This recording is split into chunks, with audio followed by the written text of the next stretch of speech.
Estábamos con número 5, el estado ideal del ser humano. Y dice, el castigo recibido intenta dejar en claro que la mujer, es decir, lo que ella representa, nos referimos a la parte sentimental, y el dimión, juntos no pueden estar. Es más, su cercanía es peligrosa. Recuerdan, estamos hablando del jardín del Edén, entonces con mujer se refiere a la mujer original, Javá, y en sí aquí a lo que ella representa. Entonces lo que representa en todo aspecto lo femenino, que vendría siendo el dimión, que es la imaginación, bueno, en sí, la parte sentimental, como dice aquí, y diciendo como la parte sentimental y el dimión juntos no pueden estar, por lo peligroso que es esa combinación. Repito, el castigo recibido intenta dejar en claro que la mujer, es decir, lo que ella representa, nos referimos a la parte sentimental, y el dimión juntos no pueden estar. Es más, su cercanía es peligrosa. Enemistad pondré entre su descendencia y la tuya. Ella te pisará la cabeza y tú le morderás los tobillos. Recuerdan que eso es lo que dice Génesis, lo leímos hace poco traducido diferente, eso sí, pero del momento en el que Yahweh maldice a la serpiente y le dice que pondría enemistad entre la mujer y la serpiente, entre la semilla de la mujer y la semilla de la serpiente. Enemistad pondré entre tu descendencia y la tuya. En este caso, obviamente, dando a entender, recuerden que la inclinación al mal era la serpiente hablándole a Eva, pero desde afuera, cuando comimos, esa inclinación al mal entró en nosotros a través del conocimiento de lo malo, ¿verdad? Puesto que era el árbol del conocimiento del bien y el mal. Entonces, por eso se dice aquí, enemistad pondré entre tu descendencia y la tuya, ella te pisará la cabeza y tú le morderás los tobillos. Nótese que dice, le pisarás la cabeza, es decir, si quieres dominar la pasión. Entonces, le pisarás la cabeza, es decir, si quieres dominar la pasión. Lo harás utilizando la cabeza, el segel. Recuerden, segel es el intelecto. Entonces, la única forma de dominar la pasión es usando la cabeza, el intelecto. Dice, y la serpiente, ¿dónde le puede causar daño? En el tobillo, es decir, sus puntos bajos, sus puntos débiles, su talón de Aquiles. Entonces, por eso dice, ¿verdad? Que la serpiente mordería en el talón, dando a entender que la serpiente va a buscar hacernos caer a través de las debilidades, como la historia del talón de Aquiles. Va a buscar nuestras partes bajas, así como el talón es lo más bajo, para hacernos caer. Y la forma en que nosotros le podemos vencer es usando la cabeza, el intelecto, destruyendo su cabeza. Dice, el Etz Ahaim, que es el árbol de la vida eterna, representa lo que me allega a los valores verdaderos, a Yahweh. Recuerdan, el árbol de la vida es Yahushua HaMashiach, por eso fue colgado de un madero. El Etz HaHaim, árbol de la vida eterna, representa lo que me allega a los valores verdaderos, a Yahweh. Por aquí en paréntesis, la Torah, Etz Haim Hai. Bueno, sería Etz Haim Hi, creo aquí. Curioso. Bueno, es que aquí está como en paréntesis después del punto y seguido. Entonces es como si estuviera diciendo que el árbol de la vida, me parece muy posible que el árbol de la vida es la Torá. Y esto se conecta con lo que Yahushua les dijo a los fariseos. Recuerdan que vimos hace poco. Ustedes tienen la Torá y piensan que en ella encuentran la vida eterna, pero la Torá es la que habla de mí y no quieren venir a mí. Entonces Yahushua estaba diciendo que Él es el árbol de vida. La Torá lo que hace es decir quién es Él y cómo vendría. Y en ese aspecto, por eso es que la Torá, que esta también es una opinión en el judaísmo, por si algo, o sea, en el judaísmo hay muchas opiniones con respecto a todo, que la Torá es el árbol del conocimiento del bien y el mal. No solo porque en la Torá se nos dice que es bueno y que es malo, sino porque también la Torá es la que nos da conocimiento de quién es el Mesías. Yahushua, el Hijo, el árbol de vida. Ahora, el Yahushua también dijo que esta sería la razón por la que también se puede aceptar, pero entendiendo la interpretación, la opinión de que la Torah es el árbol de la vida, es el hecho de que, por ejemplo, Yahushua dijo, mi alimento es hacer la obra del que me envió. Y él lo que hizo fue cumplir todos los mandamientos. Y eso era comida. Entonces, a través de la escritura, ¿verdad? El cumplir los mandamientos nos da la vida. Dice la Torah que el que cumple todos los mandamientos vivirá por ellos. Entonces, si uno logra cumplir todos los mandamientos, sería como comer del árbol de la vida, porque va a tener vida. ¿Sí me explico? Pero por eso es que está escrito que no hay hombre que sea tan bueno que solo haga el bien y nunca, bueno, tan justo, perdón. No hay hombre que sea tan justo que solo haga el bien y nunca peque. Por ende, todo toda la humanidad quedó bajo pecado, y eso muestra cómo la Torá fue dada para mostrar la transgresión, y por eso tendría que venir el Mesías a dar misericordia para perdonarnos de nuestros pecados, siendo Él el único que lograría cumplir todos los mandamientos, convirtiéndose así Él en el fruto de la vida, y por ende la Torá manteniéndose como del conocimiento. ¿Sí me explico? Porque la Torá, como el mismo Pablo se explica, no nos puede salvar. ¿Sí me explico? Si nos pudiera salvar sería el árbol de la vida, pero no nos puede salvar, más bien nos mata, porque dice usted pecó, merece morir. Entonces el árbol del conocimiento, porque ese fue el árbol que se nos dijo el día que coma, morirá. ¿Sí está claro? Entonces, pero el punto es de que se podría asimilar mejor quizá con el hecho de que en el judaísmo dicen también que el árbol de la vida y el árbol del conocimiento tienen la misma raíz, están conectados debajo de la tierra, y eso es como el primero y el último, que son uno al final. Y como lo que acabo de decir, en la Torá podemos encontrar ambos, vida y muerte, como el mismo Yahweh dijo: he puesto delante de ti la vida y la muerte, escoge la vida. Pero la única forma de alcanzar la vida es aceptando al Mesías. Está un poco mejor, espero. Entonces, el Etz Haim, árbol de la vida eterna, representa lo que me allega a los valores verdaderos a Yahweh. Y ponen aquí la Torah, Etz Haim. Tal vez es así que cuando el hombre, perdón, tal es así, yo tal vez, tal es así que cuando el hombre come del árbol del bien y del mal, Elohim le quita la posibilidad de que coma del árbol de la vida, ya que ambos valores no corren paralelos, son antagónicos. Uno excluye al otro, ¿verdad? Como acabo de decir, uno come del conocimiento y lo que hace es que se da cuenta de que merece morir. Uno come de la vida y recibe el favor, por ejemplo, del perdón de pecados para vivir eternamente. Entonces son antagónicos en ese aspecto, ¿verdad? Que traen dos cosas diferentes, como en los otros escritos que habíamos leído de los gnósticos, que decía el árbol del conocimiento produce animales, el árbol de la vida produce humanos. Entonces, por eso ese aspecto animal que entró en el ser humano al comer del fruto y otras cosas. Entonces, tal es así que cuando el hombre come del árbol del bien y del mal, Elohim le quita la posibilidad de que coma del árbol de la vida, ya que ambos valores no corren paralelos, son antagónicos, uno excluye al otro. Aquel que está sumergido en el mundo de los placeres no encontrará sentido en los valores abstractos o las verdades supremas. Ante hechos tales como la estancia de Moshe los 40 días en el monte Sinaí, estará más preocupado por dónde dormía Moshe, qué comía, o si se cansó, más que en lo grandioso y sublime del suceso en sí. Vea qué curioso, ¿verdad? Y eso como para que uno se mida también, no para sentirse triste de ser el caso, sino como para elevarse más o buscar al Padre, porque digamos, si uno le cuenta a alguien acerca de que Moshe pasó 40 días en la montaña recogiendo la Torá del Todopoderoso, si la persona, su enfoque, su preocupación, su asombro es ¿y qué comió? ¿Y cuán cómodo estaba? Y esto y lo otro, estaría enfocado completamente en la carne, en lo físico, en vez de enfocarse en lo asombroso del hecho de que estaba con Elohim recibiendo los mandamientos para la humanidad entera, y hasta el hecho de que no comió ni bebió y ni hambre tuvo ni sed. Entonces dice, ante hechos tales como la estancia de Moshe los 40 días en el monte Sinaí, estará más preocupado por dónde dormía Moshe, qué comía, o si se cansó, más que en lo grandioso y sublime del suceso en sí. Asimismo, no le interesará mucho la parte intelectual, si no denota en ello algún beneficio material o algún placer palpable. Esto es importantísimo, porque esto es lo que hace que las iglesias cristianas estén llenas de gente, porque ahí eso es lo que ellos están ofreciendo. Utilizan la Biblia para ofrecer éxito en esta vida, ¿verdad? Tanto si, por ejemplo, está el Joel Austin, y bueno, y cuando digo éxito en esta vida me refiero según la sociedad, porque éxito en esta vida es conocer a Yahweh, pero para el mundo es tener el mejor trabajo posible, hacer la más plata posible, ser más famoso posible, etcétera.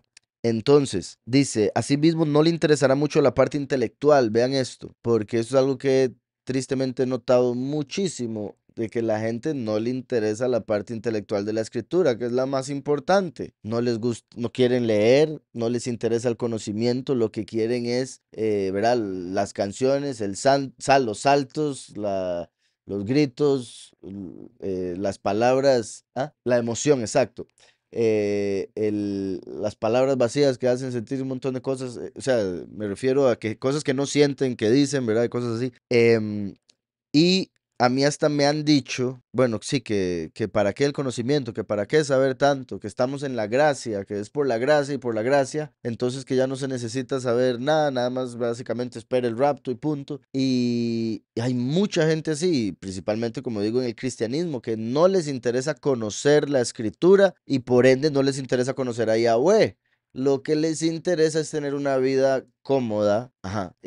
Eso es todo. Entonces, asimismo, no le interesará mucho la parte intelectual si no denota en ello algún beneficio material. Entonces, si uno le dice, pero si usted aprende esto, va a poder hacer plata fácil. Si usted aprende esto que estoy enseñando, le va a empezar a ir bien en todo, en este mundo. Todo el mundo lo va a querer, todo el mundo lo va a buscar. Ahí sí, ay, sí, cuénteme entonces, ¿me puede decir más? ¿Verdad? Y por eso es que en YouTube, por ejemplo, se han hecho muy famosos varias gente, esos influencers que llaman o gurús, que salen por YouTube diciendo, ¿verdad? Como 3 consejos en un minuto, porque tras de eso, ¿verdad? La gente no aguanta más de un minuto los cortos, para hacerse rico, para hacerse millonario, o para que todo el mundo lo vea como importante, o para que usted entre a un lugar y todo el mundo sienta que usted entró. Ese es poco un montón de cosas que ponen, pero que todo tiene que ver con ego. De hecho, ahora estaba viendo también de la gente que va a los gimnasios y pone la cámara y empieza a hacer, ¿verdad?, los ejercicios, y que si pasa alguien, se enojan montones, dice, no está viendo la cámara.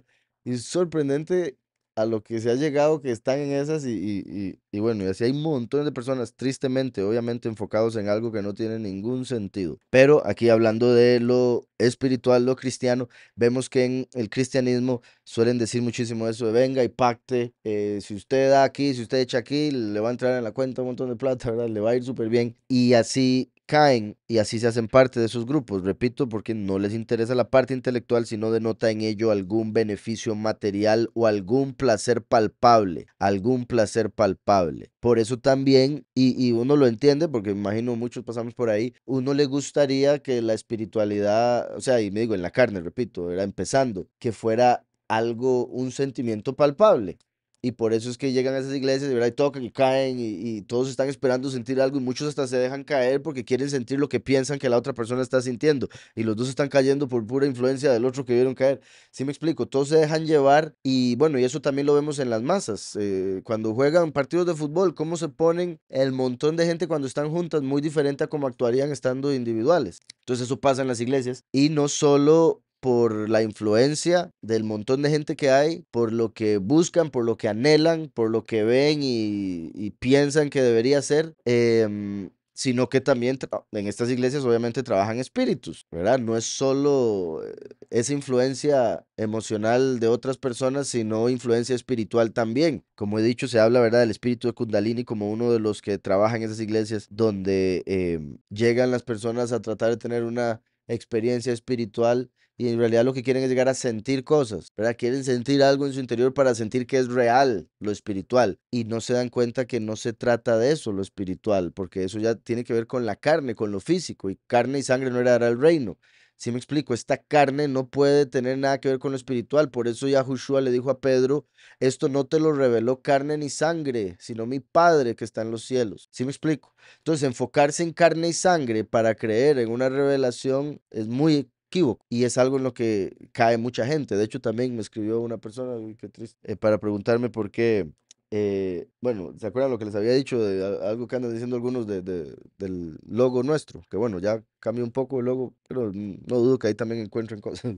Como gente tan cercana, gente que decía unas cosas supuestamente del corazón y demás. Bueno, de fibra del corazón, pero el corazón engañoso. De repente se volcaron por la opinión de alguien que ni me conoce, que está en otro país y que se inventó unas cosas y que le creyeron. Me parece sorprendente, pero es esta misma situación y se están dejando llevar por la carne, claramente. Dice, para tal persona, filosofar sería una extravagancia sin sentido, ¿verdad? Por ejemplo, una de las razones por las que como lo pongo, bueno, voy a ponerlo así, tal vez no se aplica en todos los aspectos, pero ustedes han visto que muchas veces le dicen a uno, cuando uno quiere dedicarse a leer la escritura, le dicen que uno se va a volver loco, que la Biblia vuelve loca a la gente, y que esto y que lo otro. Y aunque hay gente loca con la escritura, y muchas sí, es otra cosa. Ya estaba loca, simplemente ahora se agarró de algo para echarle la culpa, o estaba tan loco que no entendió lo que leía y quién sabe por dónde se fue. Pero, por ejemplo, si uno busca de Yahweh, busca de la espiritualidad, busca de la escritura, van a ver un montón de cosas del mundo que ya no le van a llamar la atención, que es lo que le llama la atención a la gente del mundo. Y por eso es que la escritura dice que las buenas nuevas son locura para los que se pierden. Entonces, para ellos nosotros estamos locos por creer lo que creemos, por leer la escritura, por querer conocer la escritura, por creer en alguien que no podemos ver, por creer en alguien que murió y resucitó, ¿verdad? Y etcétera, etcétera. Entonces, el uno decir, no, no voy a gastarme todo mi tiempo, todo mi esfuerzo trabajando para X persona o X compañía, haciendo dinero a lo loco, o incluso trabajando para mí mismo, si fuese el caso, haciendo dinero a lo loco, no voy a gastar todo mi tiempo en eso. Hay que hablar un poco de tiempo para eso, ¿verdad? Sí, o sea, para trabajar, me refiero. Pero no voy a gastar toda mi vida en eso. Voy a enfocarme en otras cosas como la espiritualidad, en crecer, y eso hace que la gente que tiene ese problema de que estamos hablando acá, de dejarse llevar por lo material, por lo carnal, van a ver eso como locura. Ah, ya esta persona ya perdió la ambición. Ah, esta persona ya no le interesa crecer. ¿Sí me explico? Entonces verían eso como negativo, el hecho de que uno diga, me voy a sentar un rato a pensar, pero ¿qué le pasa? Usted está loco, ¿verdad? ¿Verdad? Por no decir meditar o meditar en la escritura, es decir, voy a orar un rato y voy a sentarme ahí a leer y ya pasar 2, 3 horas, 4 horas estudiando la escritura, para muchos diría que pérdida de tiempo. Eso lo pudo usted estar usando para hacer más plata o para ver qué otro negocio hacía o para conocer más clientes o para hacer más publicidad o, ¿verdad? Dependiendo del interés de la persona, o entrenar las pesas para estar más musculoso, ¿verdad? Porque eso es lo que el X persona tiene como su poderoso, como su ídolo, como su prioridad. Entonces, cuando otra persona viene y tiene completamente otra prioridad, esa persona está loca para esto, ¿verdad? Y principalmente cuando hablamos de lo carnal y lo espiritual, la diferencia tan grande que hay. Entonces, para tal persona, filosofar sería una extravagancia sin sentido. Es que suena vacilón filosofar. Me recuerdo de Pitufo, filósofo. Había uno así, ¿verdad? Filosofar sería una extravagancia sin sentido. Tal es el motivo que muchos Yehudim alejados de la Torá no entienden a los Yehudim observantes que disfrutan pudiendo estudiar, aprender y captar más, ya que los primeros preferirían estar disfrutando algún deporte o a sus mujeres y no le encuentran ningún placer a lo que estos últimos hacen. Entonces no ven el placer que hay en el estudio de la escritura, en el aprendizaje, en el crecer espiritualmente, porque sus placeres son otros, su enfoque es otro. Igualmente, a una persona del vulgo no le interesaría gastar dinero en la enciclopedia británica, pues no la encuentra demasiado importante, perdón. Igualmente, a una persona del vulgo no le interesaría gastar dinero en la enciclopedia británica, pues no la encuentra demasiado importante, como tampoco a un filósofo ver cómo 22 personas corren detrás de una pelota en un partido de fútbol. Y es cierto, ¿verdad? Imagínense, o sea, y es parte de lo que hemos hablado aquí muchas veces, pues muy bonito si uno quiere ir a sudar y sacar un poco de estrés o algo que, ¿verdad? Ir y correr o hacer ejercicio o jugar algún deporte, o sea, a mí me gusta jugar. Pero otra cosa es ya, y yo sé que a algunos todavía les gusta y está bien, pero el punto es, si usted se pone a analizarlo verdaderamente, cuán valioso o importante es ver un partido donde un montón de gente están ahí detrás de una pelota para patearla. O sea, si uno lo explica como lo que es literalmente, suena completamente estúpido, sinceramente. Pero es la emoción que produce estar con uno de los dos grupos que patean la pelota, que cuando la pasan por un rectángulo, la dopamina era de, ay, somos mejores que esos imbéciles. ¿Verdad? Esa cuestión es lo que le llama la atención a ese montón de gente. Y más que todo, ese aspecto de tribu, de ser parte de algo, de nada, nosotros somos el equipo y somos los mejores, y, o sea, y es algo que, ¿verdad? Más que todo en los hombres está muy fuerte y que aprovechan en los deportes para sacarle todo el dinero que puedan a la gente. Y por eso los deportistas ganan tanto dinero. Entonces, ¿verdad? Que es sorprendente cómo un deportista puede ganar tanto, tanto, tanto. Y bueno, es que hasta me cuesta hoy en día decir doctor, porque ya los doctores de hoy en día son... Pero digamos, una persona que salve vidas, o incluso maestros que también ya no sirven mucho, pero alguien que enseñe la verdad es mucho más valioso para la sociedad que alguien que patea una bola, pero así por demasiado. Pero esa misma diferencia es la diferencia que hay en los pagos. Entonces eso muestra cómo trabaja el sistema, qué le interesa al sistema, sacarle toda la plata y controlar a la gente y tenerlos ahí en la pantalla. Igualmente, una persona del vulgo no le interesaría gastar dinero en la enciclopedia británica, pues no la encuentra demasiado importante, como tampoco un filósofo ver cómo 22 personas corren detrás de una pelota en un partido de fútbol. Y bueno, con filósofo ahora uno se imagina quién sabe qué cosas, pero se refiere a alguien que ama la sabiduría. Por eso aprendemos que no se le enseña Torah a alguien bruto. Sí, sí, sí, no soy yo. No, bueno, nosotros aprendimos a usar bruto, ¿verdad? Como para tonto, pero en realidad se refiere a alguien simple o a alguien que no ha sido muy trabajado, muy formado. ¿Verdad? Como cuando es un diamante en bruto. No es que el diamante... Por eso aprendemos que no se le enseña Torah a alguien bruto. Derech eretz kadma la Torah. Las buenas cualidades anteceden a la Torah, pues al no valorarlo, no prestará atención, llegando a malentenderla o despreciarla. Y tristemente, esta segunda parte es muy cierta. Recuerdan lo que les he dicho, la escritura, porque es que, y sí quiero hacer esta aclaración, porque puede que alguna persona, con oír esto, y esto lo digo no porque sea un hecho, sino por los niveles de autoestima que cada persona tiene. Hay algunas personas que puedan decir, considerarse tontas, que no, yo no puedo, yo no entiendo, yo no, a mí nada se me pega. O sea, diferentes cosas que a veces todos compartimos, simplemente unos le dan demasiada fuerza y eso se los trae abajo. Y en algunos casos puede ser que tenga una dificultad de aprendizaje X, pero va a tener una habilidad X también en otra cosa que le puede ayudar, y es ahí donde debe llegar al equilibrio, en vez de solo mantenerse en la parte negativa, decir no sirvo para nada porque esto me cuesta. ¿Sí me explico? Hay muchos tipos de inteligencia, por ejemplo, aunque la inteligencia como tal es alejarse del mal, recuerden, eso ténganlo claro siempre, la inteligencia verdadera es alejarse del mal.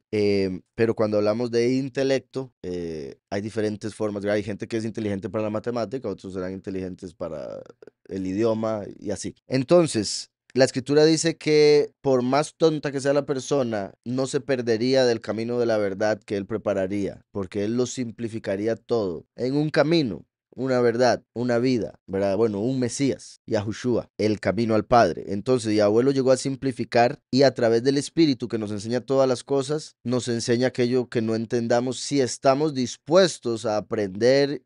Y también hacemos nuestra parte de esfuerzo, como tomar el tiempo para leer, para concentrarse, etcétera. Nosotros hacemos nuestra parte y Él nos da el aprendizaje, el entendimiento. La Escritura también dice, el que piense que le falta la sabiduría, pídala a Yahweh, pero pídala con fe que Él le va a dar. Entonces hay que pedir sabiduría si uno piensa que no tiene sabiduría, ¿ok? Y por más tonto, ¿verdad?, que sea la persona, no se va a perder del camino de la verdad, del camino apartado que Yahweh estableció, según lo dice Isaías. ¿Está bien? Ahora, apartando eso, y poniéndonos a ver esto, o sea, mi punto con esto que acabo de decir es como que yo considero que sí se le debería enseñar a todo el mundo Torah. Para algo Yahweh la hizo, para algo la mandó, es el manual del ser humano.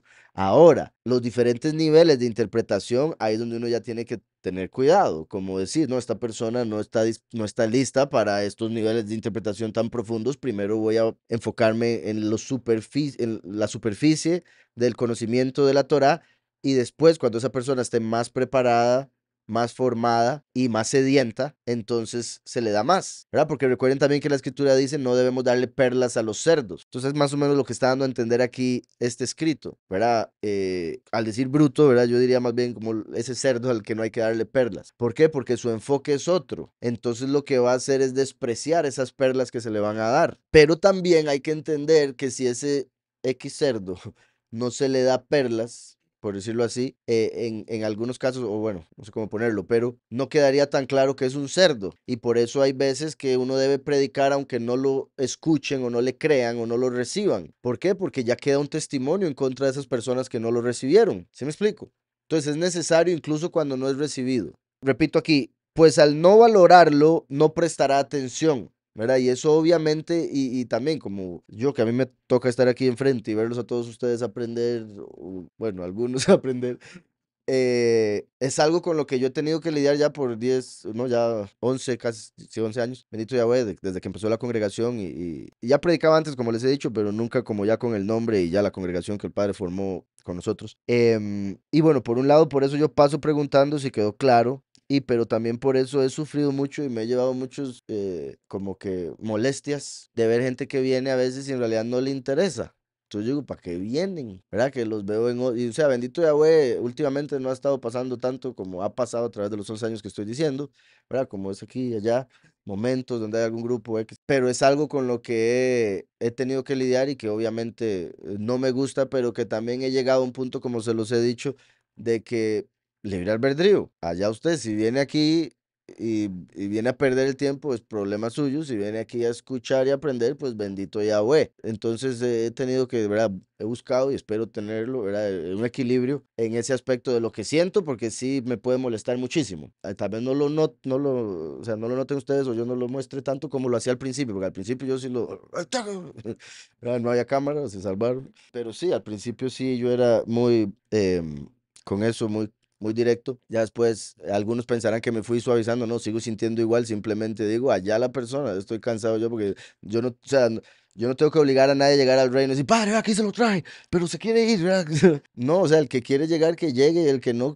Yo simplemente tengo que mostrar el camino, que es Yahushua. Y el que quiera seguirlo, bendito Yahweh, y el que no, pues lo lamento muchísimo por esa persona. Entonces decía, pues al no valorarlo, no prestará atención. Entonces es muy importante primero valorar la Torá, valorar obviamente al Todopoderoso como para prestar atención. Y dice, llegando a malentenderla o despreciarla. Y por eso mucha gente que lee la escritura, pero con un corazón sucio, como he dicho, y vemos la Torá es como agua, y en el agua uno se refleja. Entonces, si uno viene con un corazón completamente sucio, lo que se va a reflejar en la Torá va a ser suciedad. Y la persona va a terminar interpretando por su falta de entendimiento y conocimiento que la suciedad está en la Torá, en vez de verla en sí mismo. ¿Sí me explico? Es como verse en un espejo todo sucio y pensar que el espejo es el que está sucio. ¿Qué espejo más sucio? Vea qué feo me veo. Todos los espejos están igual de sucios.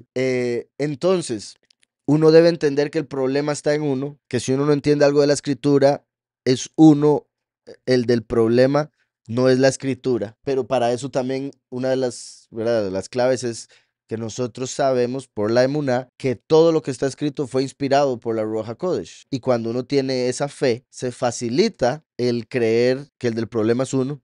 Y el creer que el del problema es uno facilita el que el espíritu le enseñe a uno. ¿Sí me explico? Como cuando un alumno le dice al profe, no entiendo, ¿me puede explicar? Muy diferente a decirle, uy, profe, usted no sabe nada de lo que está hablando. ¿Por qué? Porque yo ayer vi algo en internet de X, ¿verdad? O sea, y se acuerdan lo que les he dicho también del gráfico de que cuando una persona entre más poquito sabe, más piensa saber. Y entre más llega a saber, más se da cuenta de todo lo que le falta saber. Entonces se vuelve más humilde. Entonces el neófito, como le llaman, suele tener un ego muy grande con respecto a lo que ha llegado a conocer. Y en muchos aspectos eso lo puede terminar alejando de la verdad por creerse ya listo. Y ha pasado con varios que han pasado aquí por el chat. Ponen una que otra cosilla, después empiezan a debatir, después como no estoy de acuerdo, se enojan y van y se abren un ministerio ellos mismos. Entonces, dice, de hecho, uno de esos es el que anda diciendo eso del logo.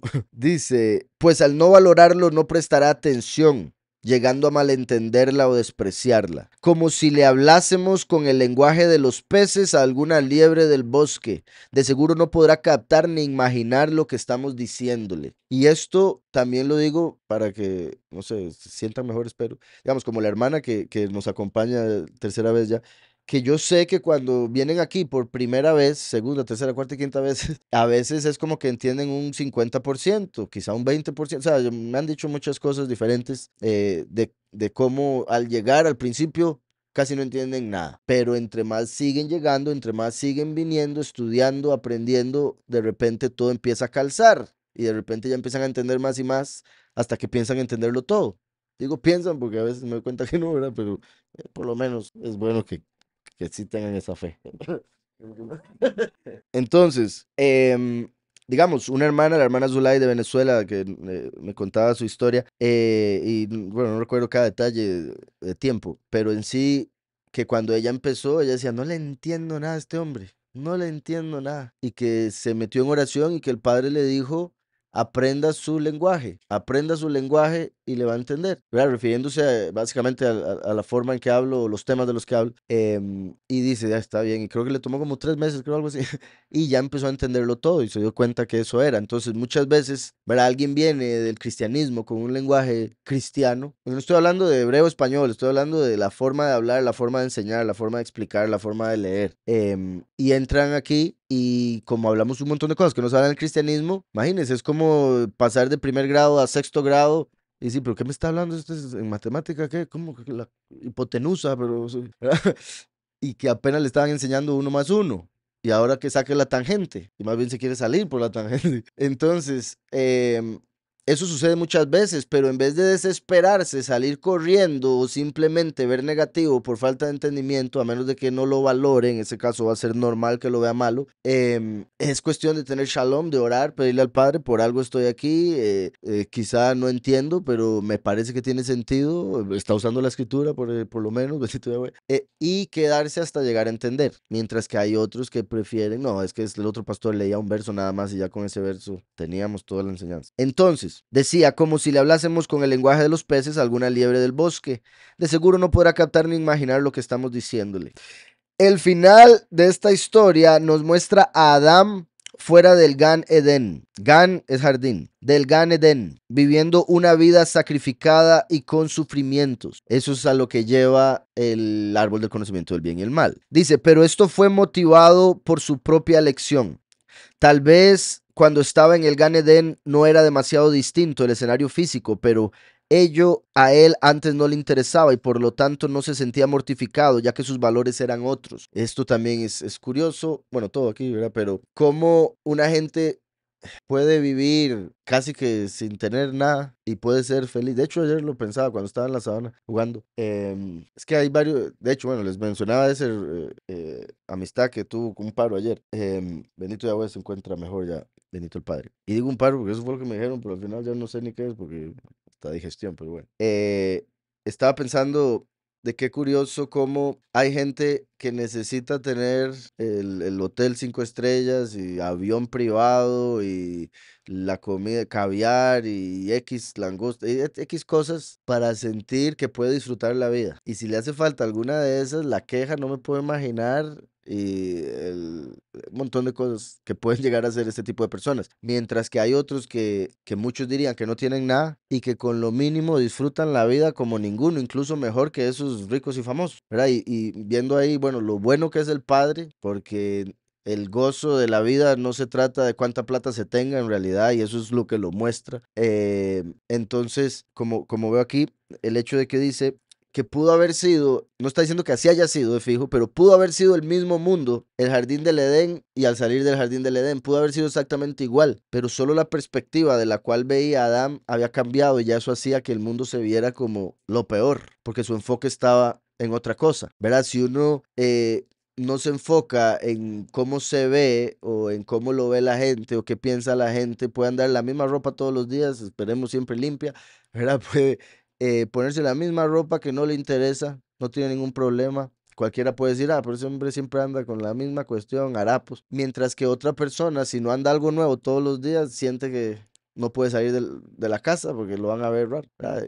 Por no decir, ¿verdad? Que eso sucede mucho con las mujeres, creo, ¿verdad? De que, y más que todo cuando hay dinero, pero de que no quieren usar un vestido 2 veces y que si ven a alguien más con el mismo vestido se armó y cosas así. Y es porque tiene un enfoque completamente en apariencias y en querer sobresalir, un enfoque torcido, tristemente. Bueno, tristemente para la persona que está con ese enfoque, me refiero. Entonces dice, viviendo una vida sacrificada y con sufrimientos, pero esto fue motivado por su propia elección. Y esto es clave, ¿verdad? Esto fue motivado por su propia elección. Tal vez cuando estaba en el Gan Edén no era demasiado distinto el escenario físico, pero ello a él antes no le interesaba. Y por lo tanto no se sentía mortificado, ya que sus valores eran otros. Que también algo curioso, ¿se acuerdan lo que decía en el judaísmo acerca del maná? Que el maná tenía el sabor que la persona pensara. Según el judaísmo, si uno agarraba maná y pensaba en pizza, comía y le sabía puro pizza. Bueno, depende si era pepperoni hawaiano, ¿verdad? Pero era que si usted pensaba en caviar, le sabía caviar, que si usted pensaba en papa, le sabía papa. Entonces, según el judaísmo, los que eran ricos, la forma en que podían hacer caridad cuando todos estaban comiendo maná, como no se le podía dar algo, entonces el rico le decía al que era pobre, piense en tal cosa. Piensa en langosta, ¿verdad? ¿Usted nunca ha comido langosta? No, ok, piensa en langosta para que vea que es rico. Entonces comían maná y, oh, qué delicia. Entonces supuestamente era así, ¿verdad? Ahora, a lo que voy con eso es, si uno toda la vida ha tomado solo agua, pues no tiene ningún problema, está acostumbrado y la disfruta. Pero cuando le dicen, ok, ahora pruebe esto y pruebe esto y pruebe esto y le muestran el montón de diferentes bebidas que hay y verá qué peligro con este mundo que azúcar, azúcar, azúcar, azúcar, más azúcar, un poco más de azúcar, doble azúcar, ¿verdad? Y reemplazan el azúcar supuestamente por salud y le ponen algo que es peor y cosas así. Pero a lo que voy es que le abre el paladar a conocer un montón de otros sabores de bebidas. Entonces ahora, por el conocimiento, de repente le dan agua y usted dice, ay, no tiene otra cosa. Es como, es que no, hombre, quiero sentir aquí algo rico. ¿Sí me explico? Entonces vean cómo el conocimiento también trae sufrimiento, porque ahora uno compara y dice, no, este me gustaba más, no, esto, lo otro. Tal vez cuando estaba en el Gan Eden no era demasiado distinto el escenario físico, pero ello a él antes no le interesaba y por lo tanto no se sentía mortificado, ya que sus valores eran otros. Para una persona vulgar, encontrar un trozo de una antigua pieza de arcilla, y con vulgar no estamos hablando de que habla con malas palabras, ¿verdad? Del vulgo, de esta sociedad hoy en día. Para una persona vulgar, encontrar un trozo de una antigua pieza de arcilla enterrada puede ser un suceso sin demasiada importancia y hasta es factible que no le preste la más mínima atención. Pero para un arqueólogo ese pequeño hallazgo puede ser el fruto de años de esfuerzo y representa un triunfo, algo brillante, mientras que para el primero era un acto corriente. Análogamente, Adán en un primer momento, regido por valores absolutos, es decir, valores intelectuales, no tenía demasiada trascendencia para él si hoy almorzaba lo mismo que ayer o solo algunas frutas ya maduras, ya que eso no le interesaba. Nos referimos a lo rico, lo dulce, lo amargo, etcétera. A él le interesaba alimentarse, ya que eso es imprescindible para vivir, pero perder tiempo para que sea más rico, más condimentado o de otra variedad era para él sencillamente tonto y sin sentido desperdiciar el tiempo en ello. Podría dormir en cualquier cueva y no sentirse molesto o desdichado por ello, ya que su felicidad no dependía de lo placentero, lo cómodo, etcétera. ¿Quedó claro? Ese punto. Era la diferencia. Podía ser el mismo mundo, pero aquello a lo que uno le pone la importancia, ¿verdad? Lo pone como prioridad, ahí eso es lo que va a hacer cambiar toda la realidad. Y por eso también he hablado de lo importante de ser positivo. Y lo digo como una persona que tiene la debilidad de ser negativo. ¿Sí me explico? O sea, fácil. Y lo digo, yo creo que es muy común en el mundo. Entonces, no es como que, uy, qué raro este hombre, ¿verdad? O sea, porque como les he dicho, esta realidad es negativo. Entonces, cuando uno es realista, termina siendo negativo. Entonces, es muy fácil ser negativo en esta realidad, pero es muy importante ser positivo, mantenerse positivo. Y lo digo por lo que he visto en personas positivas, porque de verdad que es lindísimo ver una persona positiva. Y es buenísimo para la persona. Y obviamente, como les digo, o sea, trato de serlo en todo lo que puedo y lucho con eso, con el caer en negatividad, porque solo el ver el lado positivo va a cambiar toda la realidad a ser positiva. Y como siempre digo, ¿verdad? Yo viví muchos años con depresión y era por ver siempre el lado negativo. Y después Yahweh me hizo el cambio a ver lo otro y de verdad que me cambió la vida completamente. Entonces, la perspectiva es clave para todo en la vida. Y en la carne, en la sociedad, siempre vamos a buscar ver lo malo, lo feo, el punto de ver a la mancha. Entonces, dice, por eso cabe preguntarnos, si estaban en el Gan Edén, ¿qué otra cosa precisaban buscar? ¿Por qué la mujer busca comer del árbol? ¿Qué le faltaba que no poseía hasta ese entonces? Muy buena pregunta. Qué duro, ¿verdad? Porque muchas veces, y es que sí, pues sí es muy cierto, como a veces Yahweh nos tiene bien, contentos, y bueno, y hablo en general en el sentido también de la gente que ni siquiera tiene a Yahweh, pero por buscar algo más, por tratar de mejorar, más bien todo se vuelca y se empeora, como aquí. Dice, por eso cabe preguntarnos si estaban en el Gan Edén, ¿qué otra cosa precisaban buscar? Estaban en el paraíso, estaban en un paraíso, nada les hacía falta, no sentían nada negativo, no veían nada malo. ¿Qué les hacía falta? ¿Verdad? Pero donde le dicen, puede ser como Elohim, el que manda. Ok, eso me suena. ¿Y por qué le suena? ¿Usted qué sabe de eso? Sí me explico, hasta eso, en la realidad que existíamos era muy diferente como para, pero ahí es donde entra Dimión, la imaginación para hacerle un mundo, entre comillas, mejor. ¿Qué le faltaba que no poseía hasta ese entonces? Para comenzar a comprender la respuesta a estas interrogantes, debemos entender que cuando la escala de valores de Adán cambia y se comienza a prestar mucha atención a lo estético y la comodidad, entonces empieza el sufrimiento. Muy importante esto, repito. Cuando la escala de valores de Adán cambia y se comienza a prestar mucha atención a lo estético y la comodidad, entonces empieza el sufrimiento, ya que no le gusta esta comida o vestir de tal manera y ahora deberá trabajar para poder conseguir eso que es más lindo y placentero. Entonces ahora le toca trabajar. Unos dicen, no, ¿cuál trabajar? Voy a robar. Pero el punto aquí es, por eso es que cuando Adán comió, ¿qué fue lo que le dijo Yahweh? Ahora vas a sudar trabajando, vas a vivir del sudor de tu frente. ¿Por qué? Porque vas a buscar crecer, o sea, en el sentido de esta sociedad, vas a buscar tener mejor ropa, vas a buscar tener un mejor carro, una mejor casa, y para eso va a necesitar ganar dinero y para ganar dinero va a tener que matarse trabajando. Entonces al final por comodidad, por lo estético, por lo bonito, terminó dando su vida y estresándose y sufriendo en vez de estar feliz con lo que tenía o con poco. ¿Sí me explico? Y digo poco con cuidado porque en sí, para el que está contento con lo que tiene no es poco, es suficiente. Para los de afuera es que quizá dirían, uy, no, ese tiene muy poco, yo no podría con eso. ¿Por qué no podría? Porque está muy enfocado en la comodidad, en los lujos, en esto y lo otro. Decía, para comenzar a comprender la respuesta a estos interrogantes debemos entender que cuando la escala de valores de Adam cambia y se comienza a prestar mucha atención a lo estético y la comodidad, entonces empieza el sufrimiento, ya que no le gusta esta comida o vestir de tal manera y ahora deberá trabajar para poder conseguir eso que es más lindo y placentero. En otras palabras, se autoimpone un yugo para poder gozar. Se autoimpone un yugo para poder gozar. Y esto último es prioritario, mientras que en un principio, guiándose con su intelecto, jamás habría llegado a sacrificarse porque la comida sea rica o la ropa linda, ya que estas cosas no merecían atención ni le interesaban. Claro.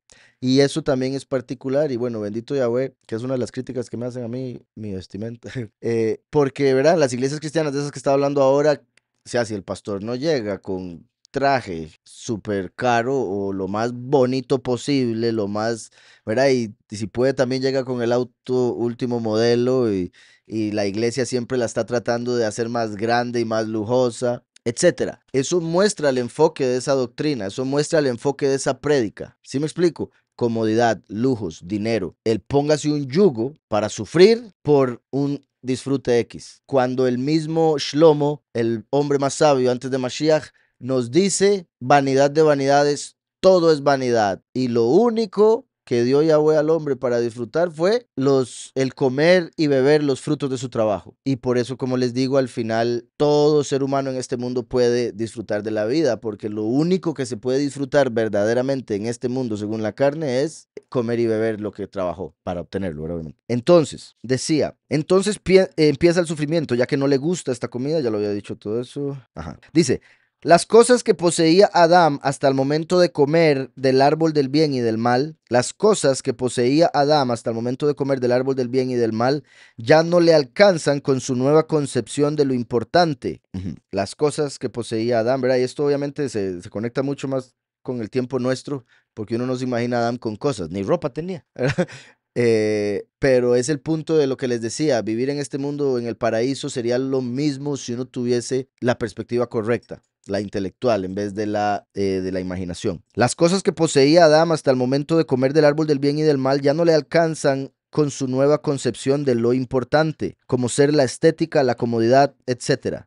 Y para alcanzar lo que desea, apetece y acomoda, llámese auto nuevo, casa de fin de semana, ropa de marca, etc. Deberá trabajar duro. Tal como hoy, en pleno siglo XXI, mucha gente trabaja arduamente durante el día y las noches para lograr cosas que le impone su dimión, cosas completamente prescindibles para una mente sana e inútiles para alguien que se rige por el intelecto, Segel. Mucha gente está dispuesta a gastar bastante dinero por viajar en el avión en un lugar más confortable, con sillones más cómodos. Pero hay un montón de gente que paga un montón de plata más por ir en primera clase. Y la diferencia es tan pequeñita tras de eso que yo no sé si están locos.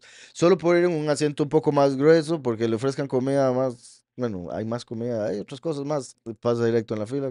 Pero eso es comodidad, porque ¿qué le cuesta estar un ratillo más sentado esperando que le digan, va su turno, ¿verdad? O caminar un poco más adelante del avión, o el venir comido. Tras de eso, la comida de los aviones es súper mala, dicen. La vez pasada tuvo que volverse un avión, había empezado el vuelo y tuvo que volverse porque a todos les dio chorro, porque dieron pollo malo a todo el mundo. Se imagina, viera cómo se volvió ese avión. Entonces, ¿verdad? Es buen ejemplo, dice, mucha gente está dispuesta a gastar bastante dinero por viajar en el avión en un lugar más confortable, con sillones más cómodos, comida especial, vajilla fina y variedad de videos, pero ello representa días y meses de trabajo, preocupaciones y mala sangre, ya que eso fue lo que tuvo que pasar para conseguir su dinero honestamente. Y eso sí fue honestamente, ¿verdad? Pero vea qué curioso que, digamos, logró conseguir su dinero honestamente para poder estar en ese lugar. ¿Y qué le dice el Dimión cuando está en ese lugar y entran otros? Corrientes esos. ¿Verdad? Ay, no, no, bruto dice uno cuando va pasando por ahí. Me refiero, la persona que está en primera clase se siente superior a todos los que están atrás solo porque está en primera clase. Y eso obviamente es el mismo dimión de la imaginación, el engaño, tratando de hacerlo sentirse superior porque se gastó todo ese tiempo trabajando para hacer ese dinero para poder estar ahí. Entonces al final termina siendo como una justificación. Me explico de por qué soy tan bruto, de trabajar tanto solo para estar sentado aquí. Tengo que sacarle algún beneficio, sentirme superior. Y así justifica esa acción, ¿sí me explico? Y por eso, sí, y obviamente, o sea, como acaba de decirlo aquí mismo, son asientos cómodos, sí, hay comida especial, sí, pero son cosas ilusorias en muchos aspectos. Entonces decía, de acuerdo con la opinión de Rabenu Abraham Ben Harramban, el Gan Eden representaba ese estado, esa captación de la verdad de la que venimos hablando. Es por eso que Elohim, al colocar al hombre en el Gan, nos relata el verso Leovda Ulesomra, es decir, para trabajarlo y cuidarlo. En otras palabras, ese dato en que el objetivo y la meta de la vida están claros. Esa situación en que el Segel domina al dimión, o sea, el intelecto domina la imaginación. Dice, hay que cuidarla y trabajar mucho para mantenerse en ella y no apartarse del rumbo. Entonces, cuando Yahweh puso a Adán en el jardín del Edén, lo puso para cuidarlo, para trabajarlo y cuidarlo, dando a entender que ese estado en el cual el Segel gobierna sobre el dimión, el intelecto sobre la imaginación, es un estado mental que debemos trabajarlo y cuidarlo, porque se puede perder fácilmente y la persona se desvía. Por eso la escritura dice, no te desvíes ni a derecha ni a izquierda. ¿Cómo?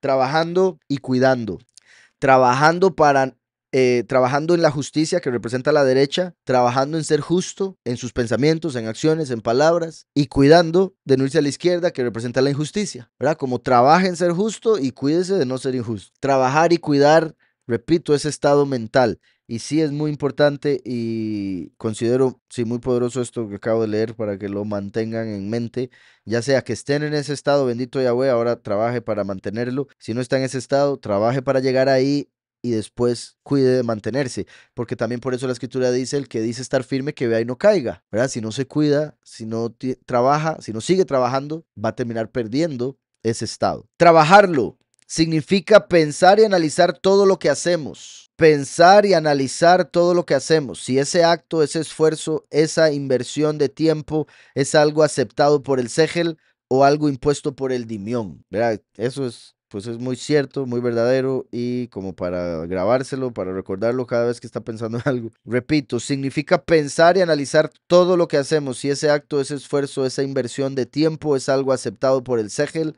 o algo impuesto por el Dimión. Cuidarlo es la atención especial, el cuidado que debemos tener para no caer en los abismos en que nos sumerge el mundo del dimión, aún en momentos en que el Segel se debilita. Pero hay veces donde el Segel se debilita, entonces ahí es donde debemos tener cuidado de no dejarnos llevar por el dimión. Sería factible que el hombre regresara al Gan Edén. Qué curioso porque nuestra entrada al jardín del Edén es Yahushua, tanto porque él es el camino como la puerta, pero es porque, ¿por qué nos sacaron del jardín? Por el pecado. Yahushua perdona nuestros pecados, entonces ya podemos entrar al jardín. ¿Sí me explico? Por eso él le dijo al malhechor que estaba a su lado esta tarde, estarás conmigo en el paraíso. ¿Está claro? Entonces, como la escritura nos dice, debemos traer todo pensamiento a obediencia de Mashiach. Una vez que aceptamos a Yahushua, si traemos todo pensamiento a obediencia de Mashiach, vamos a estar trabajando y cuidando lo que él nos dio a través de él, que es la verdad. Entonces, sería factible que el hombre regresara al Gan Edén. Es más, utilizando un ejemplo extremista, diríamos que el Gan Edén hasta podría ser una celda de una cárcel. ¿Verdad? Eso es para entender ese mismo punto que les decía de la perspectiva, de cómo se vean las cosas. Por ejemplo, algo que ayuda mucho a perspectiva es el verso de Romanos 8:28. Todas las cosas son para el bien de aquellos que aman a Yahweh. Eso da un alivio inmenso cuando uno está en lo peor de lo peor. ¿Verdad? Si de verdad lo cree. Porque, digamos, estar en una cárcel quiere decir, si yo amo a Yahweh va a ser para mi bien. Entonces, bueno. ¿Sí me explico? Entonces, ¿verdad? Y obviamente mucha gente diría, usted está loco, ¿cómo se le ocurre decir eso?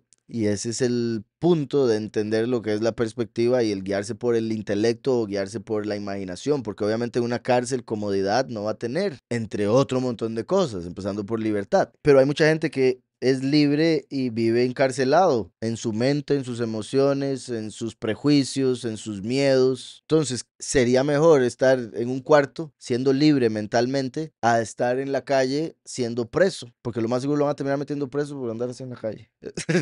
Terminar haciendo algo que no debe. Entonces, dice, sería factible que el hombre regresara al Gan Edén. Es más, utilizando un ejemplo extremista, diríamos que el Gan Edén hasta podría ser una celda de una cárcel. Para un hombre que se guía por el Segel, sería muy apropiado estar allí con algún libro importante o algo que enriquezca su intelecto y lo acerque a las verdades supremas, ya que en la cárcel estaría alimentado y no debería perder tiempo ni hacerse mala sangre en proveerse comida ni lugar seco y seguro donde dormir. Repito, ya que en la cárcel estaría alimentado, ¿verdad? Que es otra razón por la que un montón de gente busca que lo metan en la cárcel, porque ya no tiene que hacer nada, ahí le dan la comida, le dan casa, le dan todo lo que necesita.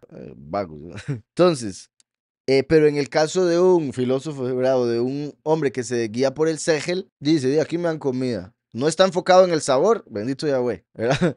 No está enfocado en la comodidad, bendito Yahweh. Tiene un libro, ya tiene todo lo que necesita, porque ahí está aprendiendo. Entonces, más bien, desde este punto de vista, le están ayudando, porque le están dando todo aquello por lo que él tendría que trabajar estando afuera. Entonces dice, ya que en la cárcel estaría alimentado y no debería perder tiempo ni hacerse mala sangre en proveerse comida ni lugar seco y seguro donde dormir, y podría dedicarse por entero a su intelecto sin importarle la estética del lugar, lo cómodo o lo poco placentero. Una interesante alegoría de los Jajamim, los sabios, dice, al acercarse la serpiente a Javá, la contaminó. Al comparecer el pueblo de Israel en el monte Sinaí, la contaminación terminó, pero la contaminación de la serpiente de los demás pueblos allí ausentes no desapareció. Ahora es culpa de todos los pueblos de la contaminación del pueblo nuestro. ¿Verdad? Eso es como, sí, como una forma de echarle la culpa a otros por la impureza. Repito el dicho o alegoría. Al acercarse la serpiente a Javá, la contaminó. Al comparecer el pueblo de Israel en el monte Sinaí, la contaminación terminó, pero la contaminación de la serpiente de los demás pueblos allí ausentes no desapareció. Algo que podría decir en contra de este argumento o esta alegoría es que en el mismo judaísmo también se dice que Yahweh dio la Torá en el desierto porque era para todos los pueblos, no solo para Israel. Nosotros la aceptamos de primero, entonces bendito Yahweh por eso, por ese honor de escogernos a nosotros para dárnosla en el monte Sinaí, pero era para el mundo entero porque fue en el desierto. El desierto no le pertenece a ninguna nación, entonces por eso lo dio ahí. Los mandamientos son claramente para todos. Ahora bien, entonces aquí está diciendo que así como la serpiente se acercó a Eva, la contaminó y esa contaminación se terminó en el monte Sinaí porque según ellos en el monte Sinaí Yahweh les cambió las ropas, casi que les cambió los cuerpos, los hizo eternos, pero que después perdieron todo con el becerro de oro. Entonces como que tuvieron hasta cuerpos nuevos y una elevación sorprendente hasta que llegaron a lo del becerro de oro, que uno también podría decir, si tenían esa elevación tal, ¿cómo terminaron hablando del becerro de oro? ¿Verdad? Entonces es algo que no necesariamente considero que sea una realidad, al menos como lo ponen en el judaísmo, porque sí lo elevan demasiado ese momento en el monte Sinaí, pero que no duró mucho. Entonces al decir esto que la contaminación de Eva por la cercanía de la serpiente se acabó en el monte Sinaí cuando se nos dio la Torá, pero esa contaminación de Eva permaneció en todas las demás naciones, excepto en Israel. La forma en que lo podría ver como posible es en el sentido de que Yahweh nos dio ahí la enseñanza de qué debíamos hacer, pero por la influencia de las otras naciones, por ejemplo, cuando se conquistó la tierra prometida, esa influencia de las 7 naciones que estaban en Canaán hizo que el pueblo se dejara llevar y terminara haciendo lo mismo que esas naciones y hasta peor, como dice la escritura. Mi punto es que sí, no hay excusa. Si pecamos, pecamos. Obviamente Yahweh es el que entiende y sabe el porqué del pecado y todo lo demás y él juzgará de acuerdo a su perfecta justicia y bondad, pero lo digo por esta alegoría judía. Dice aquí, el sentido de este pasaje parece ser el siguiente: la facultad imaginativa, al despertar a las pasiones, mancilla al hombre. La facultad imaginativa, dimión, al despertar a las pasiones, mancilla al hombre, ya que éste deja de guiarse por su intelecto y corre detrás del dimión. El pueblo de Israel, al recibir una ley moral que le enseña a dominar sus pasiones, aquí está algo X también, le enseña a dominar, eso es algo que, ¿se acuerdan Paulus donde dice que no, lo voy a leer? En Colosenses 2:20 dice, si habéis muerto con Mashiach en cuanto a los rudimentos del mundo, ¿por qué, como si vivieras en el mundo, os sometéis a preceptos tales como no uses, no comas, no toques? Todos estos preceptos son solo mandamientos y doctrinas de hombres, los cuales se destruyen con el uso. Aquí estamos hablando de mandamientos de hombres por si algo, pero son mandamientos de hombres que hicieron hombres basándose en la Torá. ¿Sí me explico? Agarraron la Torá y dijeron, no haga esto porque la Torá dice tal cosa. O sea, malinterpretando, sacando de contexto, etcétera. Todos estos preceptos son solo mandamientos y doctrinas de hombres, los cuales se destruyen con el uso. Tales cosas tienen a la verdad cierta reputación de sabiduría, pues exigen cierta religiosidad, humildad y duro trato del cuerpo, pero no tienen valor alguno contra los apetitos de la carne. Esos mandamientos de no haga esto, no haga lo otro, pueden parecer ayudar, pero no van a hacer que el apetito de la carne desaparezca. Va a seguir ahí. Y digo eso por lo que pone acá, el pueblo de Israel al recibir una ley moral que le enseña a dominar sus pasiones, quedó purificado de esa mancha. Nos enseña qué hacer. Se podría decir que es Yahushua el que nos ayuda a dominar las pasiones. Es la verdad, es conocer la verdad acerca de las pasiones. Por ejemplo, el conocer la verdad acerca de X situación la que nos va a ayudar a tomar una buena decisión. Por eso Yahushua es el que trae esto que ellos están dándole aquí a la Torá. La Torá lo que nos dice es esto lo va a matar, esto le va a dar vida, esto le va a ayudar, esto no le va a ayudar. Pero la carne sigue sintiendo lo que siente. ¿Sí me explico? Esto no le va a ayudar, pero la carne lo quiere. Es mi punto. La verdad de Yahushua es la que le va a ayudar a la carne a tener dominio propio. Por eso uno de los frutos de la Ruaj es el dominio propio. Está claro, y la paciencia y otras cosas. Entonces, decía, el pueblo de Israel al recibir una ley moral que le enseña a dominar sus pasiones quedó purificado de esa mancha que siguió empañando a los demás pueblos que no trabajan sobre sí mismos para dejar de correr detrás de su dimión. La riqueza es un estado del alma y poco tiene que ver con las cuentas bancarias. Importantísimo. La riqueza es un estado del alma y poco tiene que ver con las cuentas bancarias. Número 6. El punto débil del intelecto. ¿Por qué la serpiente se dirige a la mujer y no al hombre? Entre el hombre y la mujer, el que posee más predisposición para dejarse llevar por el dimión, es decir, por lo estético y cómodo, es la mujer. ¿Verdad? Eso es cierto, ¿verdad? Como ya hemos hablado, todo ser humano tiene ambos aspectos, masculino y femenino, entonces, ¿verdad? Todo hombre tiene una parte que le hace buscar lo cómodo y demás. Pero cuando ponemos un hombre y una mujer, la mujer se inclina más por eso que el hombre, ¿verdad? Que es una de las razones también por las que hay más de un hombre desordenado y tienen esos problemas cuando llegan a vivir juntos, de cómo vive el hombre, cómo quiere vivir la mujer. Es muchas veces el hombre tratando de complacer a la mujer y hacerla sentir mejor, que busca una mejor casa, un mejor carro, todo, ¿verdad? O la mujer le dice, uy, ¿por qué no arreglamos esto así? ¿Por qué no mejoramos esto así? ¿O por qué no remodelamos aquello? ¿Verdad? Entonces sí, porque si fuera por unos 4 paredes, techo, vámonos, estamos, tiene colchón, o si no, piso. Entonces, eso es algo notable. No quiere decir que sea negativo, ambas partes son necesarias, pero deben complementarse y saber manejarse. Por eso es que Yahweh puso al hombre como cabeza, porque el intelecto debía ser cabeza. ¿Estamos? Entonces, ¿por qué la serpiente se dirige a la mujer y no al hombre? Entre el hombre y la mujer, el que posee más predisposición para dejarse llevar por el dimión, es decir, por lo estético y cómodo, es la mujer, ¿verdad? Obviamente lo estético también se ve, ¿verdad? La mujer tiende a ser un poco más llevada por la vanidad o querer verse de X forma y todo lo que sabemos, ¿verdad? Maquillaje, la ropa, operaciones, sí, ¿verdad? Pensando que la felicidad está en la estética, que el estar feliz es estar feliz con cómo se ve. Y tristemente en muchas ocasiones, por no decir todas, o bueno, la gran mayoría, mujeres que están buscando eso más bien terminan destrozándose a sí mismas, convirtiéndose en muchos casos abominación, o sea, de lo que Yahweh quiso hacer en un principio, lo que Yahweh hizo y lo que ellas o ellos también llegaron a hacerse a sí mismos con esos procedimientos. Y a veces hasta cuando quedan bien, ¿verdad? Que uno dice, pero ¿qué se hizo esa mujer? Ya tiene otro rostro. Generalmente el hombre es más idealista, completamente cierto, ¿verdad? Y muchas veces la mujer lo está bajando a uno de las nubes. Y el hombre, ¿verdad? Uy, tengo ganas de... Usted deje inventar, usted con ese... ¿Qué va a poder usted hacer? Nada. Y por eso, ¿verdad? Y es completamente cierto.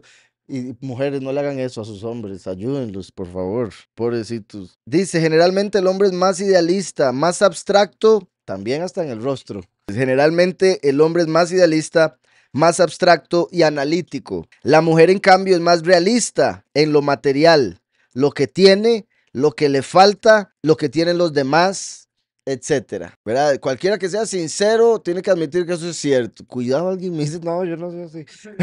Es completamente cierto. Lo he visto toda mi vida una y otra vez y también soy hombre, entonces soy una parte de eso. Y es completamente cierto. Y repito, lo he visto muchas veces, eso que acabo de decir de chiste, en una pareja. El hombre tratando, ¿verdad? Ay, yo quiero, y la mujer trayéndoselo para abajo. Yo, yo así lo con mi hermana, de verdad, cuando se lo exaltan, pero después lo agarran y ¡para al suelo! ¿Verdad? ¿Por qué? Porque la mujer está siendo realista y el hombre, ¿verdad? Soñador. Y la mujer, no, no, sea realista, no podemos. No, usted no puede. Y es que se necesitan los dos. Se necesita ser idealista para poder alcanzar cosas mejores, cosas mayores para seguir creciendo y realista para no dejarse llevar por sueños imposibles, por decirlo de alguna manera. ¿Sí me explico? Entonces se hace un equilibrio con la mujer y el hombre, pero cuesta llegar a ese equilibrio. ¿Verdad? Porque uno está jalando para el lado de uno o el otro para el de él. Y es completamente cierto esto, repito, la mujer en cambio es más realista en lo material. Lo que tiene, lo que le falta, qué duro, lo que tienen los demás. Entonces ve aquello, ¿y por qué nosotros no tenemos eso? Y digo nosotros en el sentido de en pareja, ¿verdad? ¿Y por qué aquellos tienen eso y nosotros no? Y ahí está el hombre, ok, mi amor, voy a ver qué hago. Obviamente hoy en día la mujer, que es también parte de lo que me mostraba usted ayer como chiste, que es parte de lo que la sociedad ha hecho con esto del feminismo y que supuesta igualdad y que la mujer trabaje y no se dieron cuenta las mujeres que les pusieron una trampa para terminar en aquello. El hombre no quería trabajar, el hombre lo hacía porque tenía, pero la mujer dijo, ah, yo también puedo. Sí, nadie ha dicho que no, pero que quiera es lo sorprendente. Pero ¿qué es lo que quieren? Tener dinero para poder comprarse si yo no necesito ningún hombre. Sería como decir, no necesito el ségel, porque ya tengo el dinero para mi comodidad, para mi estética y etcétera. Entonces, la mujer llega y adquiere X cantidad de dinero y ya no está dispuesta a estar con ningún hombre que gane menos que ella o igual, porque si llega a ser así, lo ve como menos a él. Entonces la mujer siempre tiende a buscar un hombre que gane más, mientras que un hombre no le importa en lo absoluto si la mujer no tiene ni un 5, sino que lo que va a hacer el hombre es elevar a la mujer a su nivel. ¿Sí me explico? Entonces es muy común y o sea, se ve por todo lado y es por eso mismo que estamos viendo acá. Y también por lo que Yahweh estableció, de que el trabajo de la mujer era el dar a luz, el embarazo y el criar. Eso es suficiente trabajo y es mucho trabajo, duro. Pero la mujer dijo, no, yo quiero el del hombre también. Entonces se metió dos yugos, se puso dos yugos y hoy en día ya las mujeres dicen, no, porque quiero trabajar, porque por mi carrera no voy a tener hijos. Entonces dijeron, esto que le tocaba a la mujer ya no lo quieren, ahora quieren lo del hombre. Y ahora también se les ha enseñado a detestar al hombre. Estaba viendo también otro meme que decía, feminismo, los hombres no sirven para nada. Igualdad, la mujer es igual que el hombre. Y la mujer. ¿eh? Ya, si el hombre no sirve para nada y hay igualdad, entonces la mujer tampoco sirve para nada. Y vean cómo están apoyando ese pensamiento la sociedad. Y eso es el sistema, la serpiente arriba diciéndole, vea cómo los tengo. Estos peleando con aquellos, aquellos con aquellos, odiándose entre ellos y no se dan cuenta que la única forma de vencer a la serpiente es trabajando juntos. Por eso divide y conquistarás, como dice en inglés, yo creo que en español también, ¿verdad? Más aún, si continuamos con la analogía de que en realidad la mujer y el hombre constituyen los distintos aspectos del ser humano en toda su integridad, representando el hombre una capacidad y la mujer otra, no es sorprendente que la serpiente se dirija a la mujer. Si la pasión, representada por la serpiente, se hubiera dirigido al ségel, representado por el hombre, hubiera fracasado, pues el intelecto funciona razonando y analizando, dirigiéndose hacia la verdad, mientras que la pasión no tiene cabida allí. La mujer, tanto ella como lo que representa en nuestro relato alegórico, tiene la capacidad de poder convencer y arrastrar al hombre como a lo que él representa en este relato alegórico, a cosas que éste por su carácter reflexivo no haría nunca, pero a causa de la mujer es capaz de hacerlas, permitiendo que el dimión en un momento de dejadez intelectual gobierne en lugar del ségel. Ese párrafo importantísimo también para grabárselo todo, hombre. Obviamente, repito, toda mujer también tiene intelecto y por ende debe entender esto, pero es que esto es algo que se repite una y otra vez. Y como en cierta manera, así como veíamos ahora como el hombre, digamos, si el hombre se deja llevar por la vanidad, por lo estético, dice, ok, quiero un carro mejor, me toca trabajar. Entonces se pone un yugo para poder obtener ese carro, pero al final el carro que tenía antes hace lo mismo que hacía ese, lo transporta. Pero no, él quería uno más nuevo, quería que lo vieran diferente, quería aire acondicionado, quería quemacoco, etcétera. Es similar a lo que le pasa al hombre también por la mujer. Un hombre se enamora y empieza a hacer un montón de cosas que antes no haría para tratar de conquistarla, ¿verdad? Entonces empieza a poner otro montón de yugos para ver si la mujer lo vuelve a ver y si lo vuelve a ver si se interesa y si interesa si quiere estar y si quiere estar que no se quiera ir. ¿Sí me explico? Entonces es un trabajo y también por eso Pablo es lo que dice. Y para el hombre, pues el hombre en muchas ocasiones lo va a hacer feliz de la vida por ¿verdad? El enamoramiento, ¿verdad? Está enamorado y quiere hacer todo por esa mujer. Pero tristemente eso llega también a lo negativo y de ahí lo que hemos hablado, ¿verdad? De cómo la mujer tiene más influencia del hombre que el hombre influencia de la mujer. Entonces dice, la mujer, tanto ella como lo que representa en nuestro relato alegórico, tiene la capacidad de poder convencer y arrastrar al hombre. Arrastrar. Arrastrar al hombre a cosas que éste por su carácter reflexivo no haría nunca. Pero a causa de la mujer es capaz de hacerlas, permitiendo que el dimión en un momento de dejadez intelectual gobierne en lugar del segel. El Midrash se cuestiona que la palabra ima, con ella, por si algo, aim es madre, ima es como mamá o mami, ima es con ella, im es con, la a sería ella, ima. Por eso Immanuel, en este caso es im, bueno, el Anu es nosotros y el poderoso, Immanuel, dije Anuel, pero bueno. El Midrash se cuestiona que la palabra Ima, con ella, está de más en ese verso, en Génesis 3:6. El mismo Midrash responde que se refiere al momento, y bueno, ya que no lo puso Génesis 3:6, que dice, al ver la mujer que el árbol era bueno para comer y agradable a los ojos y deseable para alcanzar a la sabiduría, tomó de su fruto y comió y dio también a su marido, el cual comió al igual que ella. En hebreo dice, también a su esposo con ella y comió, con ella. Entonces aquí ponen, el Midrash se cuestiona que la palabra imá,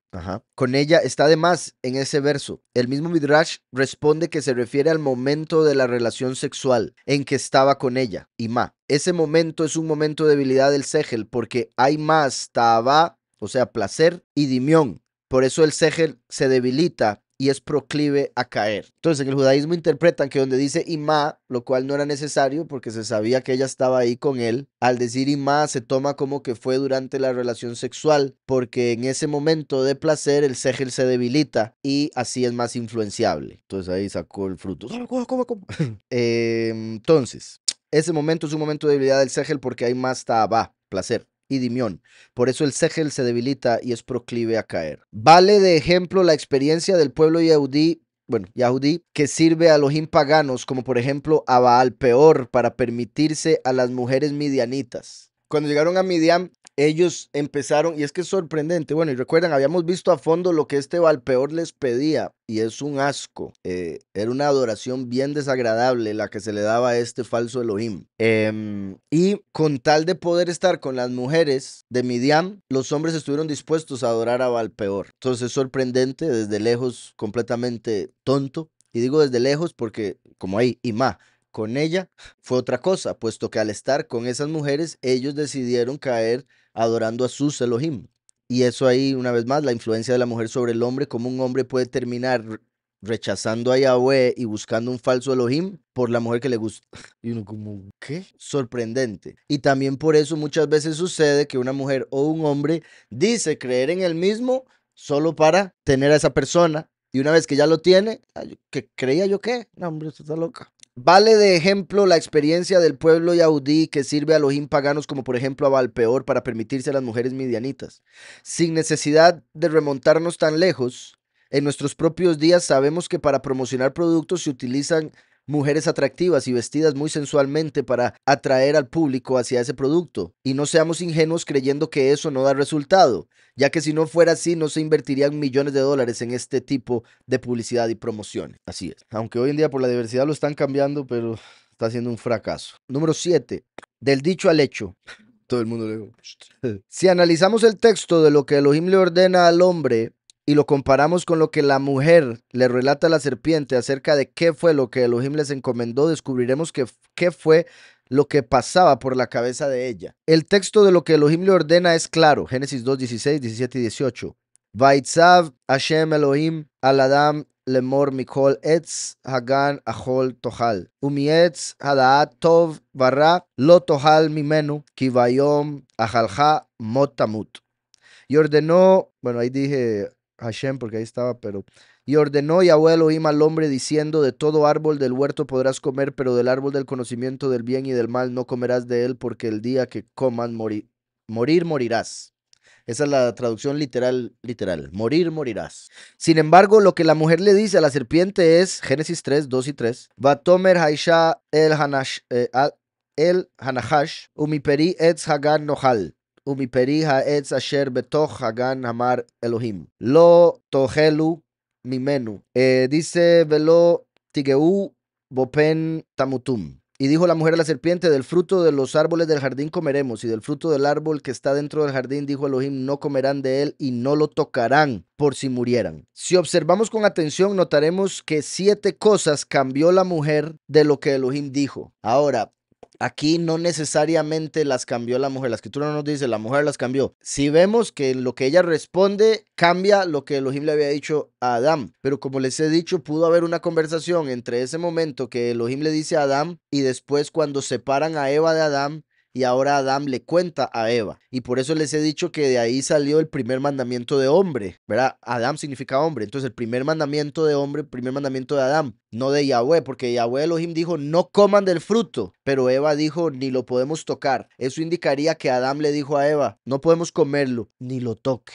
como tratando de evitarlo, pero eso más bien llevó a romperlo. Entonces, número 1, Elohim ordenó, en hebreo, Vaitzav, y ella relató, dijo Elohim, en hebreo, Vayomer, en vez de ordenó Elohim. ¿Sí me explico? Entonces, Elohim ordenó a Adán, pero después Eva dice, Elohim dijo, muy diferente ordenar y decir. Al decir, está diciendo que no es tan importante. Al decir ordenar, está dando a entender, es así, punto. Entonces, al bajarlo de una orden a un dicho, entonces se vuelve algo más simple de hacer o romper. Número 2, Elohim dijo, de los árboles podrán comer. Y ella dijo, de los frutos de los árboles. ¿Verdad? Esto tiene que ver con el hecho de que uno podría decir, o sea, se puede comer la madera. Entonces, ¿verdad? Recuerdan que en el judaísmo enseñan que Yahweh quería, y se interpreta por un verso que ya vimos en Génesis, que todos los árboles, su madera, todo el árbol en sí, tuviera el sabor del fruto que daba. Pero al final los árboles solo dieron el fruto con sabor. La madera quedó sin el sabor del fruto. Entonces se castigó a la tierra por eso, por producir árboles que solo su fruto era pues con buen sabor para el hombre. Sí, exacto. Entonces ahí esa es una de las razones por las que se dice que Yahweh aprovechó y maldijo la tierra cuando castigó a Adán. Y de ahí saldría también parte de esto de que dice que Yahweh dijo, coman de cualquier árbol. Obviamente uno hoy en día, porque sabe que lo que uno come del árbol es un fruto, entonces si le dicen, coma de cualquier árbol, uno se imagina los frutos del árbol, uno no se imagina comiéndose la madera. ¿Sí me explico? Pero el punto es que ella cambió las palabras de Elohim. Elohim dijo, de cualquier árbol comeréis. Ella dijo, de cualquier fruto. Dijo Elohim, de los árboles podrán comer, y ella dijo, de los frutos de los árboles. Número 3, Elohim dijo, del árbol del conocimiento del bien y del mal. Y ella dijo, del árbol que está dentro del jardín. Número 4, agregó la mujer el no tocarlo, cosa que Elohim nunca dijo. Eso lo pudo haber agregado Adán y no lo dudo en el sentido de mandamiento de hombre. Número 5, por si algo, aquí el problema no es como, o sea, la situación no es como algo directo contra la mujer, ¿verdad? Vuelvo y digo, todos tienen el aspecto femenino y masculino. Entonces aquí el punto que se está dando a entender es el dimión, la imaginación. Entonces habría sido la imaginación la que añadió la palabra no toque. Pero en ese caso con lo que estoy diciendo sería la imaginación de Adán. Me imagino que si le digo que no lo toque, menos va a comerlo. ¿Sí me explico? Entonces sigue siendo verdadero lo que están poniendo aquí como la mujer añadió tal cosa, porque fue esa imaginación. Número 5. Dijo Elohim que el día que coman, morirán. Y ella dijo, por si murieran. De fijo se mueren. Y ella, no, tal vez sí puede ser que se mueran. Vean cómo está disminuyendo todo. Número 6. Elohim no dice que el árbol está en el jardín. Y la mujer enfatiza que el árbol está dentro o en medio del jardín. Al decir en medio del jardín, indica que ella lo está poniendo como lo central, la prioridad, lo más importante de todos los árboles del jardín. Ella ve el árbol del conocimiento como el más elevado. Y eso vendría siendo, ¿verdad? Porque esa parte femenina, que es la que tiene que ver con el placer, lo que quiere es el conocimiento de cómo puede obtener más placer. Mientras que el hombre que representa el Sejel, el intelecto, lo que quiere es la verdad para poder actuar correctamente, de acuerdo a lo que es verdadero. Por ende, la serpiente llegó por la mujer, porque la mujer iba a estar más inclinada hacia lo cómodo, lo bonito, lo bueno. Por eso ella, como el placer, veía el árbol del conocimiento como el árbol más importante. Dice, Elohim no dice que el árbol está en el jardín y la mujer enfatiza que el árbol está dentro o en medio del jardín. Número 7. Elohim dice Yahweh Elohim y ella dice Elohim. O sea, cuando está la parte que Yahweh le da la orden a Adán, dice Yahweh Elohim. Pero cuando Eva habla con la serpiente, solo menciona Elohim. Quita el nombre, qué curioso.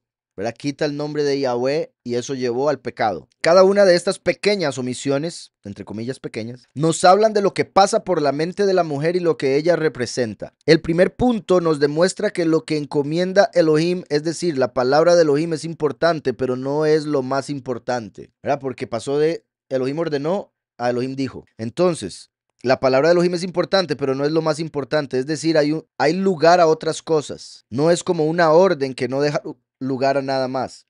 Algo similar pasa con el quinto punto, en donde Elohim asegura que morirán y ella dice por si murieran. Es decir, no es seguro. Está en tela de juicio. Entonces vean cómo la imaginación empieza o el placer, dejándose llevar por la imaginación, empieza a dudar de lo que Yahweh mandó y de si es tan directo o si es tan orden. Como dice aquí, que está en tela de juicio. Tal vez nos muramos, tal vez no. Ahí dice que sí, pero puede que sí, puede que no. Es decir, no es seguro, está en tela de juicio. Así para el Dimión, la verdad, que es la palabra de Yahweh, qué curioso que eso es Yahushua, la verdad, que es la palabra de Yahweh, no es lo más importante. El placer puede ocupar un rol más preponderante. En el segundo punto, la mujer ve los frutos, lo que más llama la atención.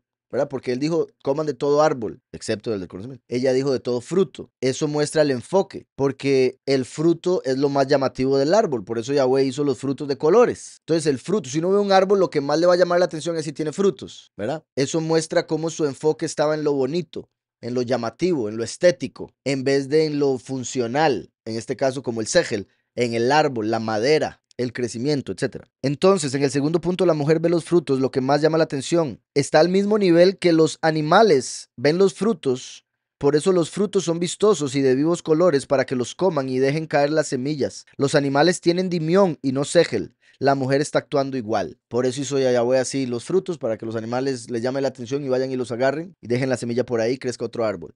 El tercer punto nos da una clara idea de que la mujer toma las misbot o preceptos como Gezerat Hakatub, es decir, como órdenes que hay que cumplir sin interesarse por los motivos y el sentido de los preceptos. Eso es peligroso porque eso es donde va a llegar la duda y el enemigo a engañar para dejar de hacer lo que Yahweh manda. Cuando una persona dice, no, yo cumplo los mandamientos sin importar la razón por la que esos mandamientos se dan. ¿Verdad? Uno debería usar el intelecto para buscar la razón del cumplimiento de los mandamientos y así va a poder entender cuándo cumplirlos y cómo. Y no estoy diciendo que a veces no haya que cumplir los mandamientos, no, porque la misma escritura lo dice, enséñame cuándo y cómo cumplirlos, en el sentido de cuándo es que se aplica un mandamiento y cuándo se aplica otro. Por ejemplo, cuando Moshe mató al egipcio, él pudo haber dicho, no matarás, tengo que dejar lo que viola a la mujer. ¿Sí me explico? No es lógico. La lógica nos lleva a entender que él mató a ese hombre porque se lo merecía y por ende estuvo correcto que lo hiciera, aunque para el faraón había estado incorrecto. ¿Sí me explico? Y qué curioso que el faraón representa el corazón duro, como el corazón engañoso, cauterizado, ¿verdad? Por eso Yahweh le endureció el corazón al faraón.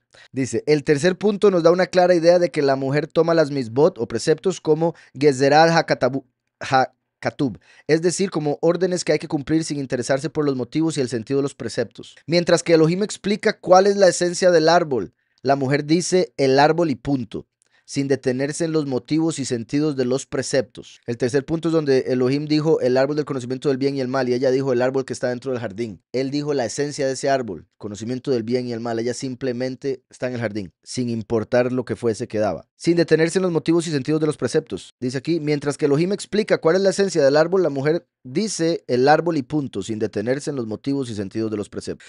El actuar de esta manera es lo que le hace transgredir, pues cuando más claro se tiene el Retzon Yahweh, la voluntad de Yahweh, más difícil es equivocarse. Así es. Pero cuando no se sabe bien cuál es la voluntad de Yahweh, entonces es factible equivocarse, tal como lo vemos en el cuarto punto, donde agrega algo que Elohim no había ordenado. No es que está mal, ve aquí los judíos, él va a justificar el por qué hacen los mandamientos de hombres. Entonces acaba de decir que está mal, pero dice, pero no está tan mal si se hace bien, ¿verdad? Ok, dice. Entonces es factible equivocarse. Me devuelvo porque esto me parece un punto muy importante. El actuar de esta manera es lo que hace transgredir, ¿verdad? El no interesarse en el motivo de los mandamientos, en cuál es la voluntad de Yahweh. Dice, pues cuando más claro se tiene la voluntad de Yahweh, más difícil es equivocarse. Pero si uno sabe qué es lo que Yahweh quiere y punto, si uno verdaderamente quiere complacerlo, uno lo hace. Entonces el enemigo va a tratar de poner todo lo posible para opacar ya sea su visión de la voluntad de Yahweh o para justificar la acción que quiere hacer, ¿verdad? Dice, la voluntad de Yahweh más difícil es equivocarse, pero cuando no se sabe bien cuál es la voluntad de Yahweh, entonces es factible equivocarse, tal como lo vemos en el cuarto punto donde agrega algo que Elohim no había ordenado. No es que está mal poner gezerot, barreras, para no incurrir en la transgresión. Si no lo toca, mucho menos llegará a comerlo, sino que el error surge cuando se cree que esas gezerot son ordenadas por Yahweh. Es decir, que esa es la voluntad de Yahweh, porque entonces llegaríamos a falsas conclusiones al partir de falsas premisas, como le pasó a la mujer, que al tocar el árbol y no pasarle nada, pensó que tampoco le pasaría si comía del fruto. O sea, en pocas palabras, ellos están diciendo que Adán le debió decir, mi amor, Yahweh nos dijo no coma, yo te digo mejor ni lo toque. ¿Sí me explico? Debió hacerlo así en vez de decir no lo coma ni lo toque, porque eso trajo el error. Entonces, si uno sabe que algo es una barrera, un gezerot, como le llamaron aquí, entonces no sería un problema, según el judaísmo. Pero por experiencia, por tradición, por el tiempo, por la escritura, nos vemos que sí es un problema. Por algo Yahweh lo dejó ahí en la primera historia. La primera historia, el primer pecado, uno de los 7 puntos que llevó a la mujer a pecar era que tenía un mandamiento de hombre. Ya solo eso nos dice, mejor no haga mandamientos usted, deje los mandamientos a Yahweh, ¿está claro? Dice, porque entonces llegaríamos a falsas conclusiones al partir de falsas premisas, como le pasó a la mujer que al tocar el árbol y no pasarle nada, pensó que tampoco le pasaría si comía del fruto. En el sexto punto vemos que la mujer le asigna un rol más relevante al árbol, más de lo que Elohim le asigna. Ella lo sitúa dentro o en medio del jardín, quizás como algo místico. Lo denomina el árbol, como que es obvio que al decir el árbol se está refiriendo al árbol del conocimiento del bien y el mal. Habían un montón de árboles, pero ella dice el árbol, como si, ese. Por último, el séptimo punto es una consecuencia o tal vez el motivante de todos los demás. La mujer está percibiendo a Elohim en una percepción baja, no en la de Yahweh Elohim, como cuando fue dada la orden, sino en la captación más baja, en la de Elohim, a través de un título. Y qué curioso que así hacen que todo el mundo lo llame y lo busque a través de títulos en vez de su nombre. Y aquí ellos mismos están diciendo que tienen una captación más baja al hacerlo así. La mujer está percibiendo a Elohim en una percepción baja, no en la de Yahweh Elohim como cuando fue dada la orden, sino en la captación más baja en la de Elohim. Vean si ellos se ponen trabas y mandamientos de hombres que ni siquiera ponen Elohim, ponen Elohim. Elohim. Le ponen una K para no, o sea, ni siquiera se permiten pronunciar Elohim. Qué triste. Dice, los nombres de Yahweh en el lenguaje profético nos dan una clara imagen del nivel de percepción de Elohim que tiene el individuo. A mayor percepción se utiliza el nombre más sublime del poderoso, dicho por judíos. Repito, a mayor percepción se utilizará el nombre más sublime del poderoso. Entonces imagínense la bendición que Yahweh nos da cuando nos revela su nombre. Está diciendo, percíbame de una manera más cercana, conózcame íntimamente. Exacto. Cuando nos relata que se hicieron ropas, Hagurot, se puede entender Hagurot como gezerot, barreras. Es decir, se impusieron gezerot para no volver a caer. En este aspecto, la ropa como barrera, en el sentido que es una barrera para que uno no vea las vergüenzas del otro. Cuando nos relata que se hicieron ropas Hagurot, se puede entender Hagurot como gezerot, barreras, es decir, se impusieron gezerot para no volver a caer, pues ya probaron el gustito. Así dice aquí. Probaron el gustito y tienen memoria de la experiencia vivida y el placer experimentado. Entonces el dimión es más fuerte en momentos de debilidad, ¿verdad? Cuando ya se probó algo, entonces cuando llega la debilidad va a ser más fuerte el dimión que si no lo hubiera probado. Como dije ahora, si alguien solo ha tomado agua toda la vida, no va a ser tan tentado por X cuestión, bebida.